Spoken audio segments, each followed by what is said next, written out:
Essa aqui. Boa tarde a todos, obrigada pela presença, por mais uma tarde aqui com a gente.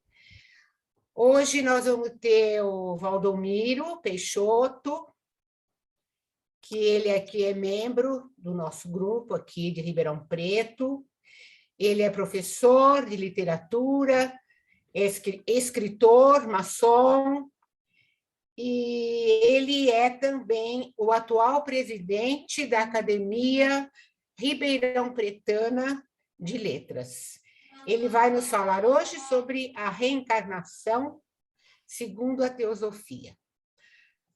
Antes eu vou falar sobre os três principais, os três objetivos da sociedade teosófica, que são: o primeiro é formar um núcleo de fraternidade universal da humanidade, sem distinção de raça, credo, cor, sexo, casta ou cor. O segundo é encorajar o estudo da religião comparada, filosofia e ciências. E o terceiro é investigar as leis não explicadas da natureza e os poderes latentes do homem. Então, agora vamos fechar os olhos para fazer uma pequena meditação, uma pausa para nos preparar para a palestra de hoje. Vamos fechar os olhos, fazer uma respiração suave e profunda e acompanhar comigo o mantra da unidade. Ó vida oculta que vibras em cada átomo. Ó luz oculta que brilhas em cada criatura. Ó amor oculto que tudo abrange na unidade. Possa todo aquele que se sente uno contigo, que ele é, por isso mesmo, uno com todos os outros.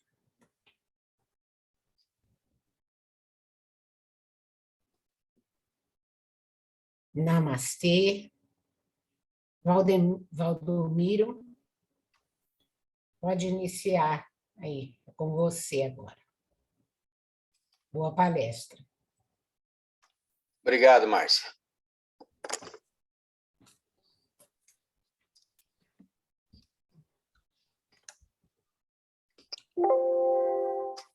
Veja como é que vocês estão recebendo a imagem aí. Tá ótima. Então tá bom. Bom, gente, nosso tema hoje, então, vai ser sobre reencarnação.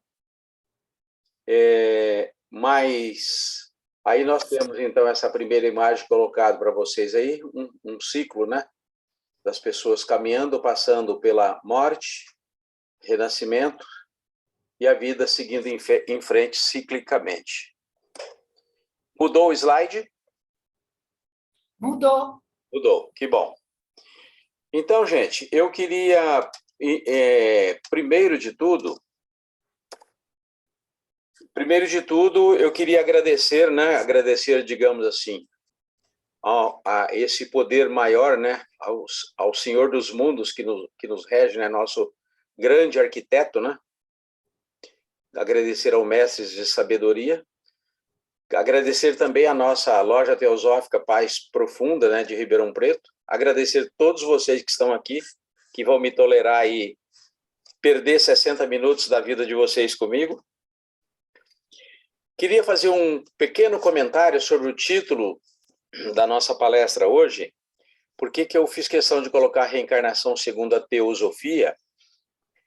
Porque, na verdade, eu não farei o tema reencarnação, ele é muito amplo, ele é muito aberto, não existe consenso sobre o tema, né? Então eu vou falar segundo a teosofia, e assim mesmo segundo apenas a teosofia, é um tema extremamente grande, extremamente aberto, amplo demais. Então eu vou colocar, a nossa conversa de hoje vai ser eu vou colocar algumas provocações, né? E a partir daí alimentar a nossa conversa depois. As colocações que serão feitas aqui, já peço de antemão desculpa para alguma outra convicção diferente das que serão colocadas aqui, porque, na verdade, segundo a teosofia, e qualquer coisa que venha, digamos assim, contrariar aqui as crenças de cada um, a opinião, a ideia de cada um, que leve em conta que a gente está falando alguma coisa baseado na teosofia apenas. Primeira coisa que eu gostaria de fazer de pergunta é...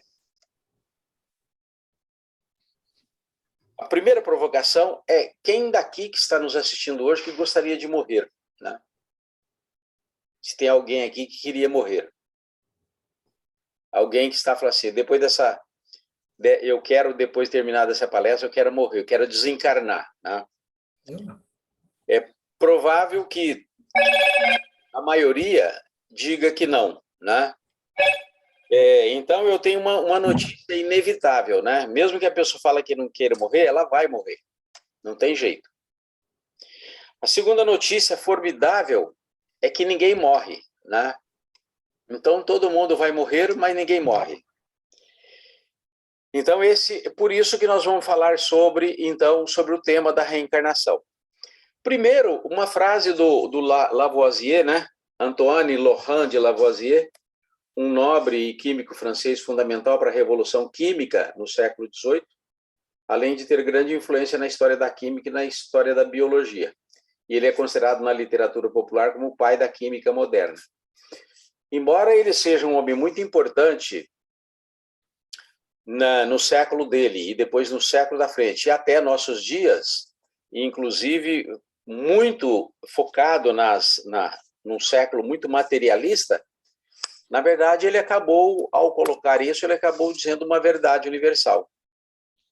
Que nada na natureza se cria, né? Nada se perde, tudo se transforma. E a gente sabe que a teosofia apoia inteiramente essa ideia, porque ela é verdade, né? Então, nós temos aí um conceito de evolução, né? Deixa eu tirar uma telinha aqui da frente. Toda evolução consiste de uma vida que passa de forma em forma, à medida que evolui, acumulando em si experiências obtidas através das formas. A reencarnação da alma humana não é a introdução de um princípio novo na evolução.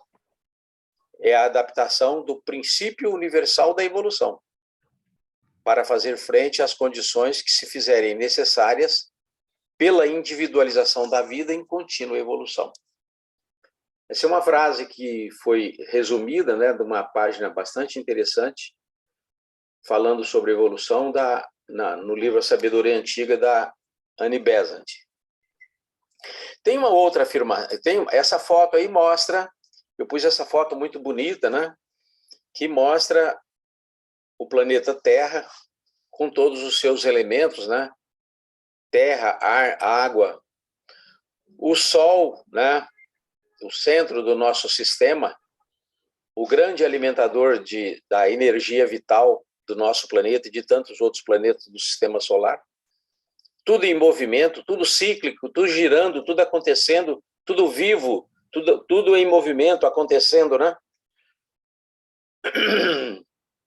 Então, a partir do momento que nós aceitamos aquela primeira definição de evolução, a gente pode fazer as seguintes afirmativas.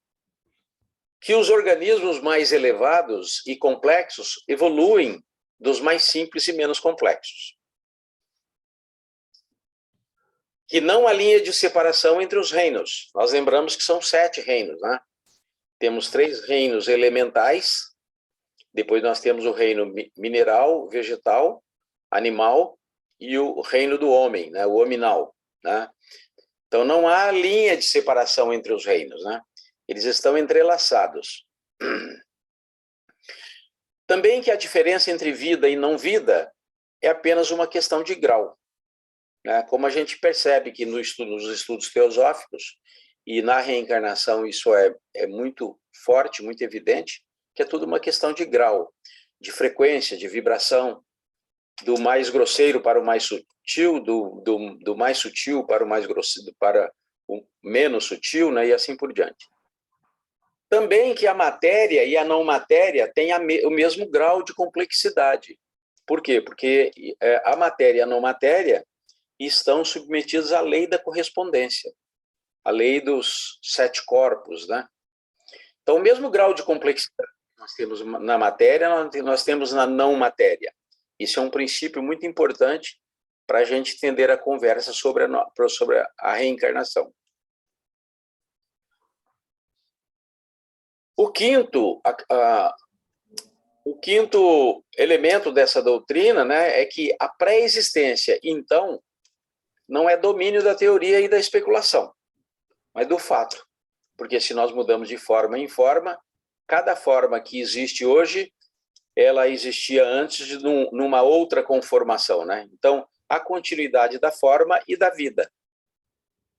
Então, a pré-existência não é algo que se teoriza a respeito, nem é um fato, né? É concreto isso. O sexto princípio é quando a forma perece, a vida mantém registros das experiências físicas. Gravem bem esse princípio para a nossa conversa hoje. Quando a forma perece, a vida mantém registros das experiências físicas. Então, a gente, forma é uma coisa, vida é outra, elas são distintas, porém não se excluem, se complementam, né? Uma está entrelaçada na outra. E aí uma frase ao pé da letra, né, da Anne Besant, na página 137 de A Sabedoria Antiga. Os diminutos ganhos conseguidos em cada vida foram armazenados pelo pensador, e desse modo um lento progresso foi conseguido. Um pouquinho mais à frente nós vamos conceituar o que é esse pensador, né? É o principal suporte do corpo, do veículo mental, né? Ou do corpo causal. Mas isso a gente vê um pouquinho mais para frente. Vejam vocês como que isso está ligado ao sexto. Quando a forma perece, a vida mantém registro das experiências, né? Então, cada vida foram armazenados pelo pensador e, desse modo, um lento progresso foi conseguido. E aí, eu coloquei essa foto só para lembrar de desejar um feliz Dia das Mães para todas as mães das famílias de vocês, da minha família, né? Porque essa foto é uma foto muito bonita, ela é muito expressiva, e é a mãe agasalhando os seus filhos com esse olhar tão amoroso, né, para a perpetuação da espécie. E é por isso que a mãe é uma espécie de anjo, né? Porque ela tá sempre velando por nós. Então, feliz Dia das Mães a todo mundo, a todas as mães do mundo, né? Bom, gente, então, para a nossa conversa, eu coloquei, depois desses 3 slides, a bibliografia que eu acabei consultando para fazer esse bate-papo nosso hoje, né? Eu consultei alguma coisa do glossário teosófico, do Oceano, da Helena Petrovna Blavatsky, Oceano da Teosofia, do William Judt, que foi secretário da Helena Blavatsky, me parece. Autocultura à Luz do Ocultismo, do I.K. Taimini, né? Que é um livro que nós estamos fazendo na loja Teosófica Paz Profunda, o estudo do livro. Alguma coisinha de Karma, da Anne Besant, Dharma também, e a Sabedoria Antiga, que acabou sendo a obra principal consultada por esse trabalho. A Sabedoria Oculta da Bíblia Sagrada, né, do Geoffrey Hodgson. A Teosofia e a Reencarnação, do Carlos Cardoso Avellini. Um artigo dele no site Filosofia Esotérica. Aliás, eu tenho lido tanta coisa boa nesse site. Os artigos são ótimos. Quem não tem o hábito de ler, sugiro que adquira o hábito, porque tem muita informação boa lá. E também a internet, né? Aí consulta de dicionário, consulta da Bíblia e assim por diante. Aí a grande pergunta, né? Por que reencarnar? Né? A resposta, sem a gente aprofundar muita coisa, mas deixando a resposta muito aberta, muito instigante, por sinal, porque apenas um período de existência não basta. Vocês imaginam tanta sabedoria acumulada no mundo se 60, 70, 80, 100, 110 anos seria suficiente. Não seria. Então, o homem tem que chegar na encarnação dele, quando ele se reencarna, ele tem que trazer uma experiência anterior para continuar a evolução. Não faz o menor sentido uma vida começar no momento em que o feto é concebido e depois no momento em que o corpo morre, tudo desaparece, né? A grande sabedoria acumulada no mundo atesta o contrário. E qual é a importância prática de compreender a lei da reencarnação? A resposta está na expansão da consciência. Como é que nós vamos expandir a nossa consciência se nós não compreendermos todo o processo das centenas de reencarnações pelas quais passamos, né? Como é que nós vamos entender as diferenças tão grandes entre tantos seres dos reinos que existem no universo, né? Porque a ideia da reencarnação, ela não é um privilégio apenas do homem, né? A gente fala de reencarnação, mas a reencarnação é algo que passa por todos os corpos. Os corpos minerais, vegetais, animais, né, hominais, os planetas, as reencarnações dos planetas, dos sistemas, todos os ciclos. E, quer dizer, na verdade, é um universo de uma expansão tão grande que, na verdade, a gente precisa de ter a percepção de tudo isso. E como é que nós vamos ter essa percepção de tudo isso se nós somos tão pequenos, tão limitados, tão cheios de travas, né? Se nós somos tão miúdos, né? Então, através da expansão da nossa consciência. Por isso que é muito importante compreender a lei da reencarnação. Ao estudar o tema, aprendemos a pensar além da vida atual. Mas nós aprendemos também a pensar bem aquém da vida atual, né? Além e aquém. E passamos a aceitar mais profundamente o fato de que somos mortais. Pô, mas eu acabei de dizer que a gente não morre, né? Então, nós temos... Então, o que nós chamamos de a nossa vida aqui, na verdade, é uma existência dentro de um ciclo imenso, né? Então, nós temos um períodozinho que nós chamamos de a nossa vida atual, né? Isso pode ser inquietante no início, porque inconscientemente gostamos de supor que somos eternos. Então, isso está nesse artigo do A Teosofia e a Reencarnação, do Carlos Cardoso Averini, que eu sugiro que todos vocês leiam. É um artigo muito bom, um artigo de umas 10 páginas, maravilhoso. Então, gente, é isso. Quando estudamos e compreendemos a lei da reencarnação, acontece conosco a expansão da consciência. Depois da inquietação inicial, há por parte do estudante uma grande expansão do sentimento de confiança na vida. E aí, então, a gente está falando de vida num conceito que transcende muito mais, muito além desse corpo transitório que nós habitamos atualmente. O motivo da nova confiança é a compreensão de que o centro essencial do seu ser,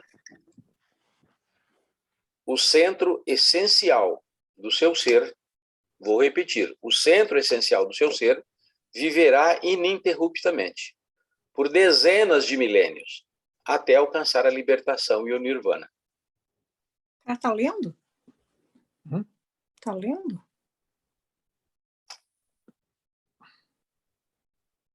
Oi? Tá. A compreensão do processo da morte e da reencarnação elimina a causa do medo diante da vida ou diante da morte. Então, quando nós compreendemos como que acontece o processo da morte, né?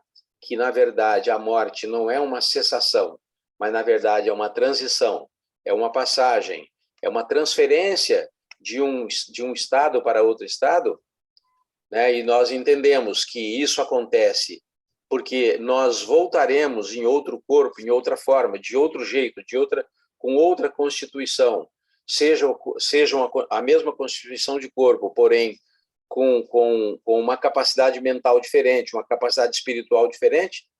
Então, isso nós perdemos, então, o medo da morte, né? E a gente sabe que o medo é um sentimento terrível que nos paralisa, né? Então, para que a gente não fique paralisado, é preciso que a gente tenha o domínio do medo. E o domínio do medo acontece quando nós temos a compreensão das coisas, ou seja, nós vamos eliminando paulatinamente a grande trava da nossa vida, que é a ignorância, né? Porque a ignorância é a grande causa do nosso estacionamento, né? Da nossa estagnação, ou quem sabe até da nossa involução, né? Aí mais uma imagem para lembrar que as mães são anjos, como seus filhos, até 7 anos também são anjos, né? É uma outra imagem que eu coloquei para lembrar das mães aí. Não tem nada a ver com a nossa... Tem sim, porque tudo está entrelaçado, mas é só para lembrar. Então, gente, eu vou fazer um pequeno comentário com vocês. Primeiro, falar dos reinos, né? Dos 7 reinos que constituem o elo da cadeia evolucionária, há 3 elementais. Eu já mencionei antes isso. Anteriores aos reinos mineral, vegetal, animal e humano. E dos quais não se pode falar por várias razões. Uma das quais é que ninguém, a não ser um grande vidente ou uma pessoa naturalmente dotada de intuição, poderá fazer ideia daquilo que não é possível expressar com palavras. Então, aquilo que antecede o reino mineral, que está no reino dos elementais porque nós sabemos que se refere aos 4 elementos, né? O elemento água, o elemento terra, o elemento ar e o elemento fogo. E se alguém quiser aprofundar a respeito desse tema, tem um livro muito bom do Geoffrey Hodgson, que fala dos deuses do mundo elemental, né? Fala das salamandras, fala dos gnomos, fala de todos esses seres não materiais, esses seres etéricos que habitam esse mundo dos 4 elementos, né?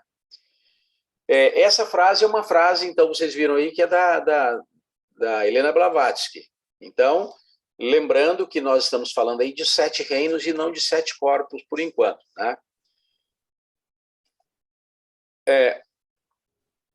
Ver se eu tiro uma tarjinha que está em cima, está me atrapalhando um pouquinho para ler.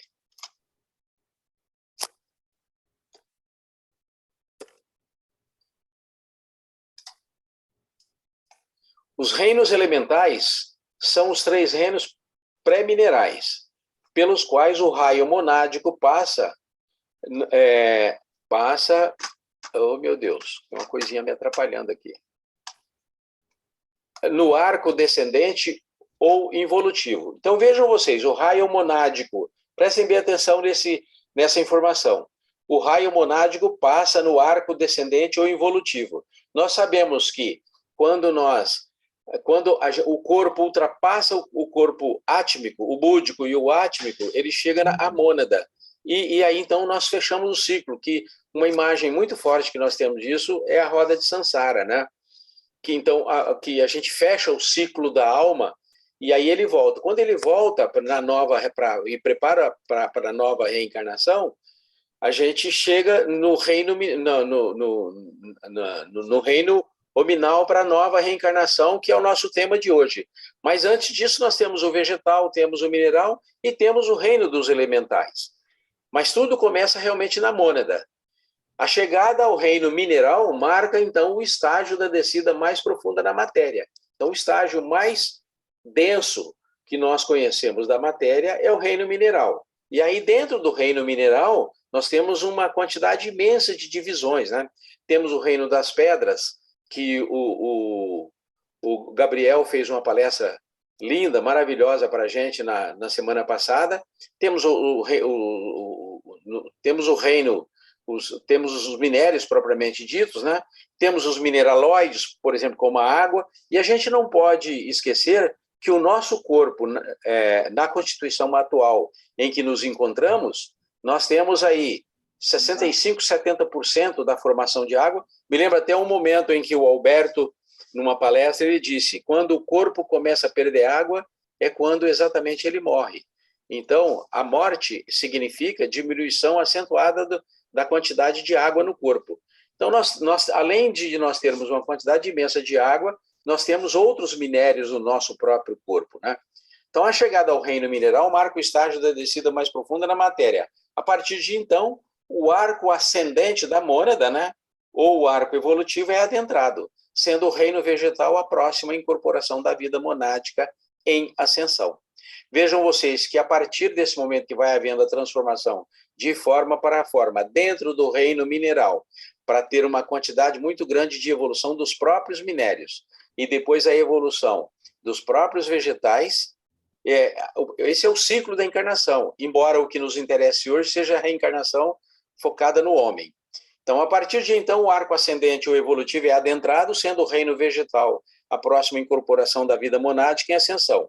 Essa fase é, no seu devido tempo, seguida pela entrada ou passagem pelos reinos animal, humano e super-humano. Então, isso está em A Sabedoria Oculta, de Geoffrey Hodgson.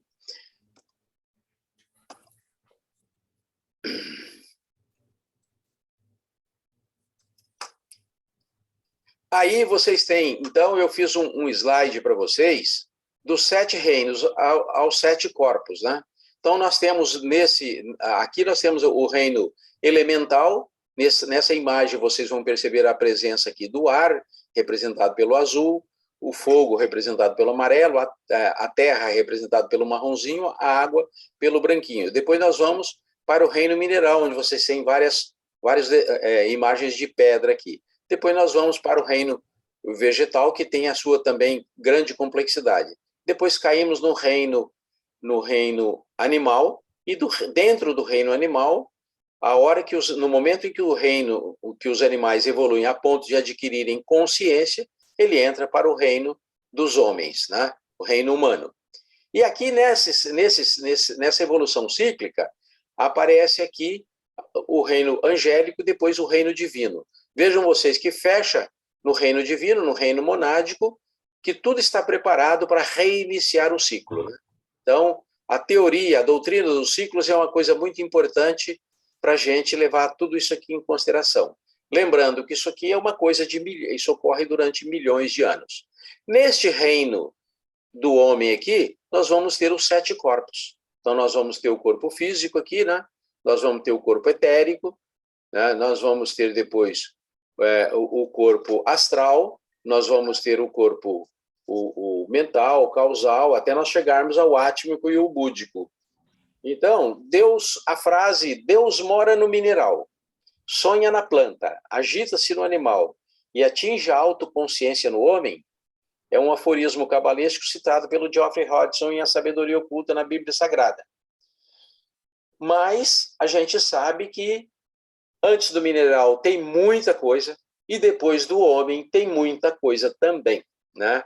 Então, mas pode ser mais amplo ainda, porque os reinos estão aquém dos minerais e além do homem.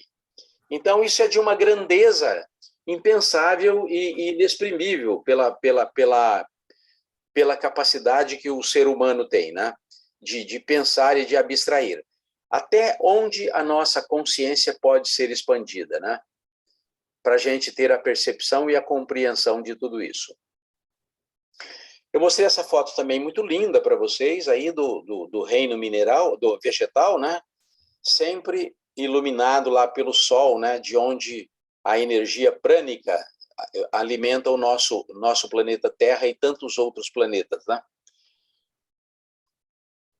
Não há limite. Olha o que o Taimini diz em Autocultura à Luz do Ocultismo. Não há limite para o gradual desenvolvimento da vida divina, manifestada no universo em formas variadas. Não há nenhum ponto em que se possa dizer que o máximo em perfeição tenha sido atingido. Mas, para o estágio humano, que é o que nos interessa de perto, né, há um limite que pode ser considerado o limite do reino humano, alcançado quando o Arhat recebe a 5ª instrução. lá embaixo no asterisco, Arhat é aquele que alcançou a 4ª iniciação no caminho da santidade. Se vocês consultarem o glossário teosófico da Helena Blavatsky, ela desenvolve bem o conceito de Arhat. Recebe a 5ª instrução no caminho da santidade e torna-se um mestre de sabedoria, que são os Mahatmas, né? A gente sabe, por exemplo, dos Saint Germain, Kuthumi, Moria, né? Santo Hilário, são todos os grandes mestres de sabedoria, né? Quando o adepto chega a esse estágio definido, nesse estágio definido, as reencarnações compulsórias estão encerradas para ele. Então, o ciclo de reencarnação cessa. Ele passou do estágio humano para o estágio super-humano. E aí começa a cessar a nossa compreensão, né? A partir daí fica difícil da gente abstrair o que seria a partir do super-humano. Daí em diante continua seu autodesenvolvimento nos planos superfísicos. Quer dizer que a evolução continua, né? Até atingir a mônada, passando pelo corpo búdico, pelo átmico, até atingir o nível monádico extremo e retomar a roda de Sansara novamente, né? Tem um texto que eu consegui na pesquisa na internet encontrar de Al-Rumi, poeta islâmico, é um poeta que nasceu no Afeganistão, né? Vejam vocês, ó, do século XIII esse poeta é. Vejam a beleza da fala dele. Então, aquele aforismo que o Hodgson cita, que a Kabbalah cita, não tem nada de novo, né? Fui mineral. Vejam vocês que isso tem a ver com a nossa consciência, com a nossa expansão de consciência, para perdermos o medo do conceito de morte tal qual nós somos educados para ter, né? Então, fui mineral, morri e me tornei planta. Como planta, também morri. Depois eu fui animal. Como animal, eu morri. E depois eu fui homem. Por que eu teria medo? Acaso fui rebaixado pela morte? Vi 2.000 homens que eu fui, mas nenhum era tão bom quanto sou hoje. Quer dizer que, então, no estágio em que nós nos encontramos, nós estamos vivendo o melhor de nós, né? Estamos vivendo esse nosso estágio atual. E a gente define o nosso livre-arbítrio, né? Nossa consciência, nossa expansão da consciência determina se nós queremos continuar evoluindo, involuir ou ficar estacionado, né? Embora a boa notícia é que nós estamos condenados a evoluir, né? Somos condenados a alcançar a felicidade. Morrerei ainda como homem, para elevar-me e estar entre os bem-aventurados anjos. Entretanto, mesmo esse estado de anjo terei de deixar. Porque vocês se lembram que quando ele atinge aquele último estágio, além do reino hominal, né? Ele ainda continua avançando e evoluindo.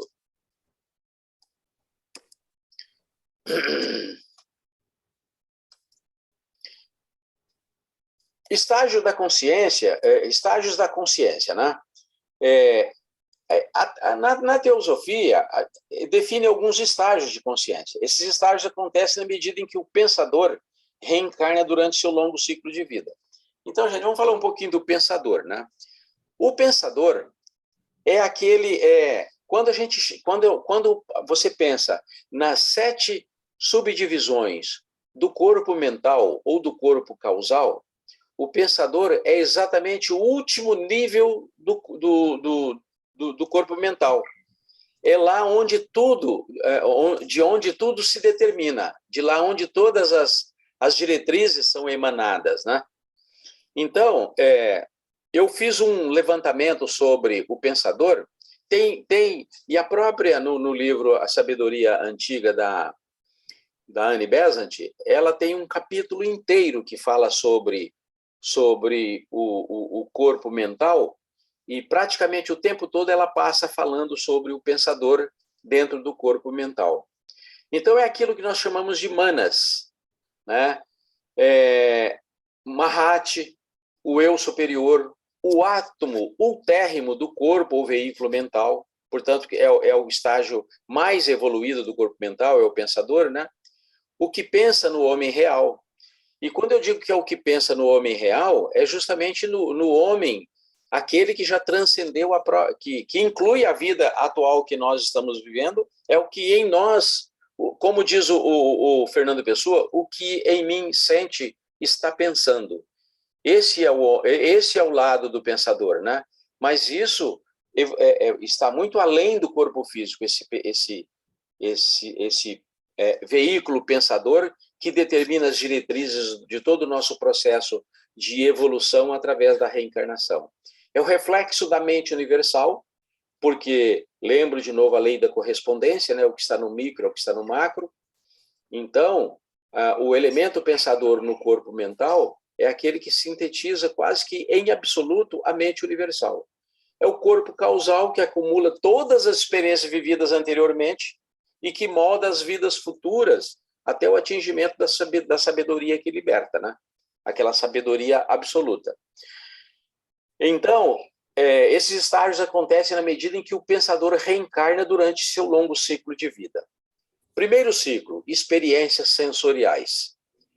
É o reconhecimento da realidade que nos circunda pelo prazer e pela dor, fase de atração, repulsa e conflito. Então, basicamente é o corpo físico, né? E nós entendemos tudo que está acontecendo ao redor, e isso é uma mola propulsora, esse prazer e dor é uma forma de nós fazermos o reconhecimento daquilo que está no nosso entorno, né? Meio do qual nós participamos, e meio pelo qual nós temos atração e repulsa. E por termos atração e repulsa, estamos sempre em conflito. E o conflito a gente sabe que gera sofrimento, e não existe evolução sem sofrimento. O segundo estágio são as experiências regidas pelo desejo e vontade. O desejo e vontade já é uma coisa ligada ao corpo físico, mas já também tem uma relação muito forte com o corpo astral, né? Então, o desejo guiado pelos elementos externos, né? E a vontade guiada pelos elementos internos do nosso ato de existir, da nossa existência propriamente dita, né? E nessa condição, a partir do momento que nós tivemos essa ampliação de consciência dos sentimentos apenas sensoriais para o desejo e a vontade, o conflito aumenta, né? O conflito se acentua. E aí, quando o conflito se acentua, a dificuldade da gente separar o desejo da vontade aciona, então, a nossa capacidade de raciocínio, de pensar, de abstrair, de querer entender as coisas, e provoca o surgimento da sabedoria em nós. Sabedoria é essa que vai ter uma profunda conexão na medida em que nós vamos avançando e evoluindo.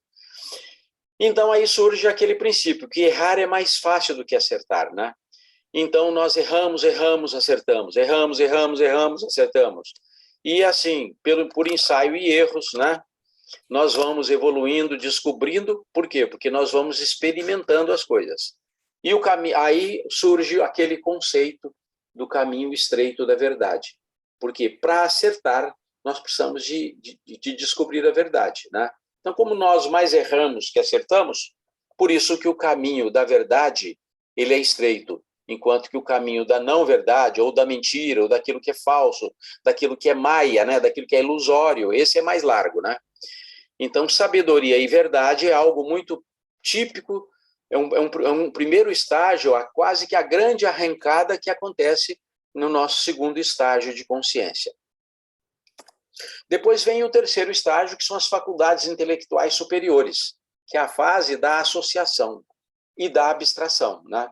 Então, nós vamos aí colocar o intelecto, que ainda é uma coisa muito ligada ao cérebro, muito ligada ao corpo, muito ligada ao físico, mas é através da capacidade intelectual, por isso que estudar é importante, por isso que ter conhecimento é importante, por isso que ter raciocínio lógico é importante, né? Porque isso é uma alavanca muito importante para a gente buscar depois a intuição, o despertar, os insights, né? O despertar místico e assim por diante. Então, é a fase da associação e da abstração, quando surgem as ideias, né? E é justamente quando esse terceiro estágio está em evidência que o ser humano consegue a ter uma intuição de uma realidade maior e começa a produzir a arte, a filosofia, a religião, que são os 3 elementos importantes para levar o homem em direção à unidade do universo. A busca do uno, né? A expansão além do corpo. Isso só acontece depois de muitas reencarnações. Quando atingimos o 4º estágio, temos a visão do uno, né? Que é o momento em que atingimos uma sabedoria maior, mais plena, que é quando temos a oportunidade de, com a mente mais expandida, abraçar o mundo. Então, neste momento que o corpo mental vai funcionar muito fortemente, o pensador se torna a consciência. A reencarnação compulsória começa a chegar ao fim. E é quando o pensador começa a vencer a morte.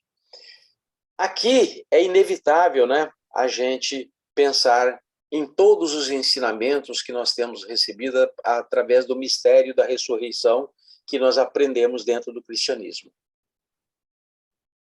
Ao atingir o 4º estágio, o homem conquista de fato a vida plena, pois terá a sabedoria que o torna livre.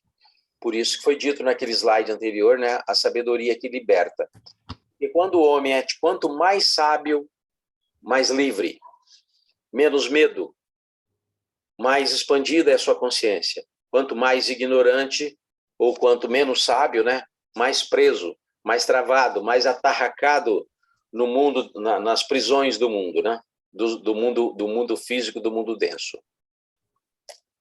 Então, só para a gente lembrar, né, que a gente sempre fala nisso, não podemos nos esquecer que nós temos o nosso quaternário e temos o nosso ternário, né? E é justamente nisso aqui que a chave da teosofia diz isso aqui de forma muito didática, com muita clareza, né?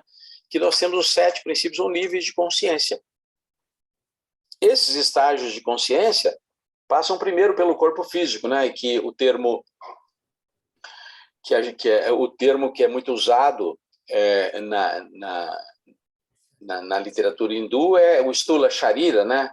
O segundo princípio é o princípio da vitalidade, que é ligado ao prana, que está muito ligado ao corpo etérico, né? Quando a gente estuda os chakras, a gente fala muito dessa vitalidade, né?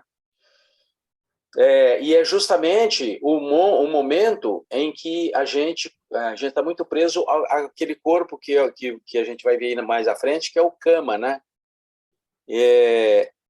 Então surge o terceiro nível daqueles estágios de consciência, que são os arquétipos sutis da vitalidade, patrimônio genético e os registros kármicos, né? A gente não tem como, vocês vão ver mais para frente que não tem como a gente estudar reencarnação se a gente não estudar karma, né? E se a gente não estudar a doutrina dos ciclos também, que é o Linga Sharira aí. 4º nível, emoções pessoais e sentimentos de ordem animal, né? Que é quando temos medo, raiva, apego, rejeição, etc. Que é quando nós estamos na fase do kama, né? O 5º é quando nós já saímos aí, quando nós estamos no 4º nível, a gente já está levando em consideração aí o nosso corpo, o nosso corpo, já saímos do etérico, né? Saímos do físico, do etérico, e já estamos aí pelo astral, né? E o 5º é a mente, é humanas. Lembra que nós falamos do pensador atrás. O 6º nível é a inteligência já espiritual, a compaixão universal. A gente lembra muito de Buda nisso aí, né? A intuição superior, corpo búdico, né? O 7º nível, o mais universal de todos, não se expressa com palavras. Então, é o átmico. A partir do átmico, em direção à mônada, né?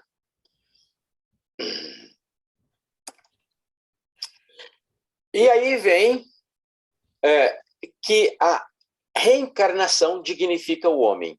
O homem só possui a dignidade que ele possui e tem essa percepção com a expansão da consciência a partir do momento que ele compreende os mecanismos da reencarnação. Então, uma frase é da Annie Besant. Eu coloquei também entre aspas, porque não dá para mudar essa frase. Ela é muito boa e não dá para substituir, não dá para adaptar, né? Tão essencial ela é. Com a reencarnação, o homem é um ser dignificado, imortal, evoluindo para um fim divinamente glorioso. Sem a reencarnação, o homem é apenas palha arrastada pela corrente das circunstâncias fortuitas, não responsável pelo seu caráter, por suas ações, por seu destino. Com a reencarnação, o homem pode encarar o futuro com destemida esperança, por mais baixo que ele possa estar hoje na escala da evolução, pois ele está na escada que conduz à divindade, e a subida até o ápice é apenas uma questão de tempo. Quer dizer, através da reencarnação, o homem está condenado à perfeição. Como diz Mateus lá, sede perfeitos como o vosso Pai é perfeito, né? Sem a reencarnação, o homem não tem qualquer base razoável de garantia quanto ao progresso no futuro, nem deveras qualquer base razoável de segurança quanto a qualquer futuro.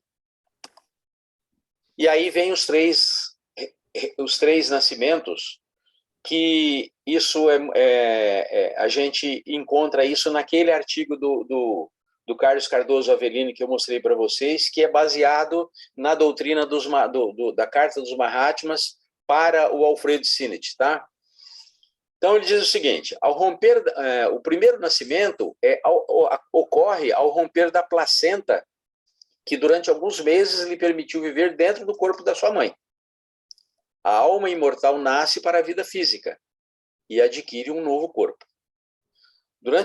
Isso aqui é muito interessante a gente observar. Isso aqui foi uma coisa que me impressionou muito. Durante os 7 primeiros anos da vida, aprenderá gradualmente a associar-se ao novo corpo e a dirigi-lo no novo mundo. O Marcos fala muito dos nossos encadenamentos, do manual de instrução e assim por diante. São os 7 anos que a sociedade incute na cabeça da criança o manual de instrução. A nossa primeira fase, 7, né, não é por acaso que são 7, e é por isso que quando uma criança diz que tem visões estranhas, visões diferentes, quando a criança conversa com fada, conversa com duende, conversa porque fala que viu isso, que viu aquilo, que teve percepção diferente de nós adultos, os adultos, muito ignorantemente, fala que essa criança está fantasiando, essa criança está com bobagem, essa criança está com coisa. Isso é coisa de criança, né? Mas, na verdade, é uma fase muito importante que o corpo físico ainda tem uma conexão anterior ainda, com os laivos de lembrança das conexões anteriores, né? Então, durante os 7 primeiros anos de vida, aprenderá gradualmente, se é gradual, é obviamente que ele está saindo de um estágio para o outro, né? A associar-se ao novo corpo e a dirigi-lo no novo mundo. E aí essa colocação também muito inteligente, né? O segundo nascimento, considerando que a gente tem um período de vida normal, se não morrer antes, né? Aos 70, 80, 90 ou 100 anos mais tarde, chega-se ao outro extremo da vida. E olha que coisa linda isso, gente. Ao libertar-se do velho e gasto corpo físico, agora transformado em segunda placenta, portanto, então, nós estamos sendo, nesse momento, a segunda placenta. Nós estamos vivendo o período da segunda placenta, né? Ao libertar-se do velho e gasto corpo físico, a mesma alma humana nasce para um mundo mais sutil da vida astral. Então, é quando saímos da vida física e vamos para a vida astral. Sabemos que temos algumas considerações a fazer, que não é o tema de hoje, sobre o corpo, sobre a parte etérica, né? O corpo etérico. O terceiro nascimento, ao romper a casca astral, né? Porque nós saímos do corpo físico e morremos, digamos assim, de acordo com o nosso conceito atual, e aí vamos para o mundo astral, né? Mas nós temos que romper, atravessar essa fase. Algum tempo depois da morte física, a alma imortal passa a preparar-se para nascer no Devakan, ou Devachan, se preferirem, o local dos deuses como corpo astral. Ali no Devakan, viverá um descanso abençoado até o momento de preparar-se para um novo nascimento no plano físico. Aí vem para o primeiro nascimento de novo. Depois para o segundo nascimento, depois para o terceiro, depois para o primeiro e assim por diante. Que aí entra na doutrina dos ciclos, né? E aí isso ocorrerá quando a individualidade despertar do Devakan, em média entre 1.000 e 4.000 anos depois da morte. Aí eu fiz uma brincadeirinha, esse número aí é brincadeirinha minha. Então, se as leituras da gente mostram que a gente teria para atingir o nível de evolução máxima, algo em torno de 700 reencarnações, né? Então, eu peguei 1.000, somei com 4, deu 5.000. Dividi por 2, coloquei a média de 2.500 anos. Multipliquei por 700 reencarnações, então não tenham pressa, porque nós vamos, para você atingir o ponto de libertação pela sabedoria, você viverá 1.750.000 anos. Tudo bem, Márcia? Tá bom para você? É, um pouquinho longo demais, né? É longo demais. Bom, se vocês considerarem que se a gente considerar uma vida média de 100 anos, né, uma vida bem longeva de 100 anos, vezes 700 encarnações, vai dar 70.000. Então, desse 1.750.000, nós vamos passar 70.000 anos encarnados como estamos hoje. E 1.750.000 nós vamos passar no Devakan, ok? O Devakan é uma parte do plano ou mundo astral especialmente protegida, da qual estão excluídos todo o sofrimento e todo o mal pelas grandes inteligências espirituais, né? São as inteligências espirituais que determinam isso, né? E se você acredita nisso ou não acredita, não importa, né? As grandes inteligências estão um pouco se lixando se nós acreditamos nisso ou não, que presidem a evolução humana. Um estado subjetivo de bem-aventurança dos princípios anímicos superiores, depois da morte do físico, segundo o Annie Besant e de acordo com a Helena Petrovna Blavatsky. O Devakan é onde os seres passam a maior parte de sua vida se preparando para avançar a cada reencarnação. E já fizemos aí uma abstraçãozinha com a quantidade de tempo no slide anterior. É o estado verdadeiro do ser que viaja de vida em vida. É o estado intermediário entre nascimentos na Terra. É um momento do eu impessoal, sem o seu corpo mortal. Somente pela força do karma, este ser é retirado do Devakan. Então vejam vocês que o karma, quem estuda karma sabe que o karma é uma lei universal ligada a causa e efeito, e ligada à justiça universal, né? Que faz com que cada experiência que vivemos, ou nós acumulamos karma, ou mantemos os karmas que já temos, ou queimamos karma para avançar. Como nós estamos fadados a avançar, vai chegar o momento que nós saberemos viver de forma tal que queimaremos o nosso karma lentamente. Mas isso demora milênios, né? É onde ocorre um processo longo, reparador e benéfico para a evolução da vida. Se o homem comum, isso aqui é muito importante, porque às vezes a gente fica encucado com isso. A gente fala, fulano, puxa vida, fulano morreu e na semana que vem nasceu uma criança, fulano reencarnou na criança, né? Sem chance, né? De acordo com a teosofia. Se o homem comum retornasse imediatamente a um novo corpo, na mesma civilização e na mesma época, sua alma seria privada de desenvolver a potencial parte mais elevada de sua natureza divina, né? Porque ela voltaria no mesmo estágio, e como é que ficaria isso, né? Ela não avançaria, né? Deixa eu tirar a tarja preta lá em cima de novo. Espera um minutinho só. O processo da reencarnação está ligado à lei maior, à lei mais ampla da manifestação periódica de toda a vida. Essa lei se aplica tanto a seres humanos como a animais, a vegetais, a planetas e ao próprio universo. Portanto, a lei da reencarnação nos interessa em relação ao homem, né? Mas ela é muito mais ampla. E a sua abordagem se faz através da chamada doutrina dos ciclos, né? A reencarnação é a grande lei da vida e do progresso. Está entrelaçada com a lei dos ciclos e a lei do karma. As três leis trabalham juntas e, na prática, é quase impossível dissociá-las.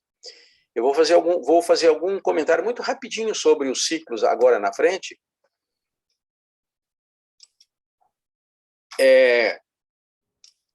Em relação, agora, à frase, né, do William Jude, né, sobre os ciclos.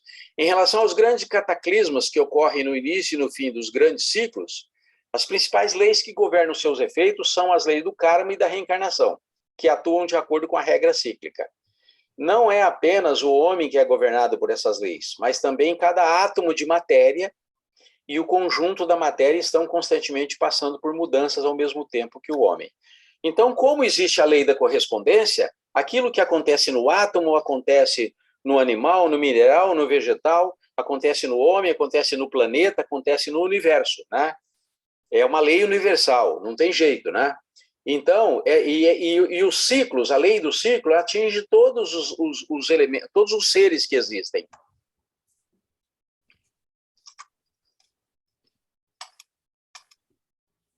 Então, aí eu estou mostrando para vocês aí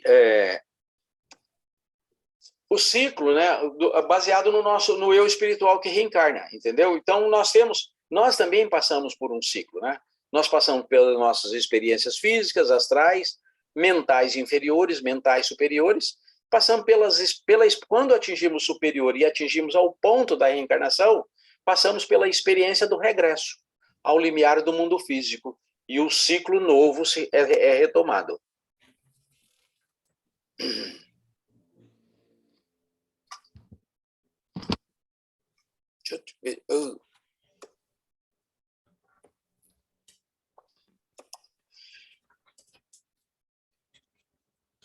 E aí, vem uma fala da Helena Blavatsky que diz assim, eu coloquei a exortação de Helena Petrovna Blavatsky, porque vejam vocês a intensidade, a veemência com que ela fala isso.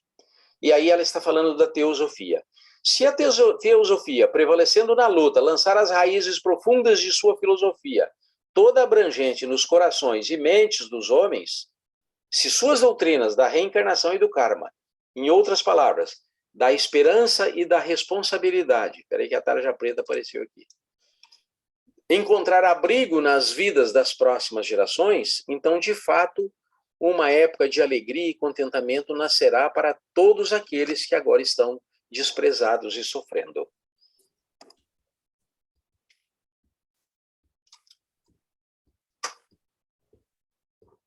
Porque a verdadeira teosofia é altruísmo.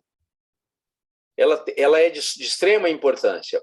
É o amor fraternal, ajuda mútua, devoção inabalável à verdade. Se de uma vez por todas os homens se conscientizarem de que apenas assim pode-se encontrar a felicidade, e nunca na riqueza, em posses ou gratificações egoístas, então as nuvens negras serão dissipadas a uma nova humanidade e uma nova humanidade nascerá sobre a Terra. Então, de fato, terá início a Idade do Ouro. Isso é um apelo veemente, né, da Helena Blavatsky para que todas as pessoas considerem as grandes lições que temos a aprender com o estudo da teosofia. Aí nós temos uma foto aí da Blavatsky, né? Eu coloquei como mera ilustração. Essa frase, aquele que possui as chaves dos segredos da morte é possuidor das chaves da vida, exatamente por isso que temos que compreender o mecanismo, os fenômenos, entender em profundidade sobre reencarnação, né? Aquele que possui as chaves dos segredos da morte é possuidor das chaves da vida. E aí, gente, eu quero encerrar a nossa conversa de hoje com um poema que eu já apresentei para vocês em outras oportunidades, e que esse poema é do poeta simbolista Cruz de Souza. Ele era um poeta profundamente místico, e esse poema dele é muito importante, porque ele diz assim, o ser que é ser, quer dizer, ele não está falando o ser comum, ele está dizendo o ser em suas formas absolutas, né? Em sua plenitude. O ser que é ser e que jamais vacila, então aquele que não tem medo, né? Aquele que tem fé, que tem crença, que avança, que progride, que vai buscar, né? Então, o ser que é ser e que jamais vacila, nas guerras imortais entra sem susto. Por que nas guerras imortais? Naquelas guerras que estão em outros corpos, em outros universos, né? Com outra frequência, com outra expansão de consciência, assim por diante. nas guerras imortais entra sem susto. Leva consigo esse brasão augusto do grande amor, da grande fé tranquila. Os abismos carnais, porque são abismos mesmo, né? Ele os vence sem ânsia. Obrigado, gente.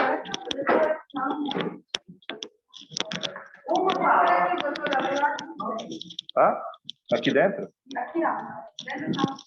Aqui? Obrigado.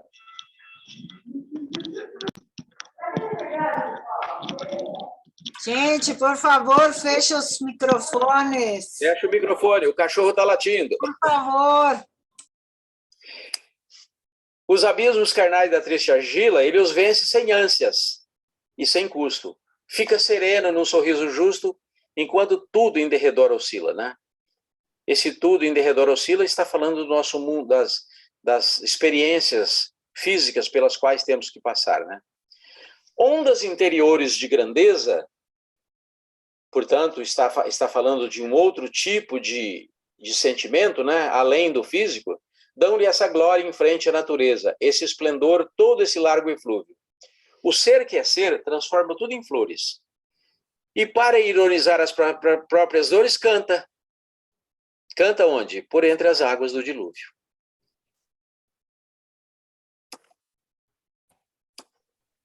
Muito obrigado, gente. Era isso aí, a mensagem, as provocações, agora é com vocês.